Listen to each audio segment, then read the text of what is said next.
राज्यातील स्थानिक स्वराज्य संस्थांच्या निवडणुका घेण्याचा मार्ग आता मोकळा झालाय। ज्या कारणांमुळे निवडणुका रखडल्या होत्या त्या कारणाचं वर्गीकरण करण्याचे निर्देश सुप्रीम कोर्टाने दिले आहेत।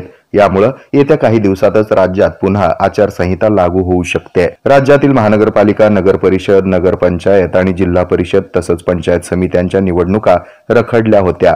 त्यामुळे ईशाद या संस्थेकडून सुप्रीम कोर्टात जनहित याचिका दाखल करण्यात आली आहे। या याचिकेवर सुनावणी करताना सुप्रीम कोर्टाने महत्त्वाची टिप्पणी केली आहे। राज्यनिहाय स्थानिक स्वराज्य संस्थांच्या निवडणुका प्रलंबित असणाऱ्या कारणांचं वर्गीकरण करण्याचे निर्देश सुप्रीम कोर्टाने दिले आहेत। प्रत्येक राज्यातील कारण मीमांसा आणि परिस्थिती वेगळी आहे। जर समाधानकारक कारण नसेल तर निवडणुका घेण्याचे आदेश देता येतील, असंही कोर्टाने यावेळी म्हटलंय। केवळ महाराष्ट्रच नाही तर देशातील अनेक स्थानिक स्वराज्य संस्थांच्या निवडणुका प्रलंबित असल्यामुळे सुप्रीम कोर्टामध्ये याचिका दाखल करण्यात आली होती।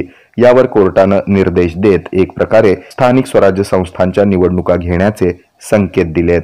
राज्यामध्ये विधानसभा निवडणुकीच्या निकालामध्ये महायुतीनं यश मिळवलंय। एवढं मोठं यश मिळाल्यानंतर आता महापालिकेच्या निवडणुका लागतील असा सूर विरोधकांनी आळवला होता। त्यामुळे खरंच निवडणुका कधी होणार आता हे पाहणं औत्सुक्याचं ठरणार आहे।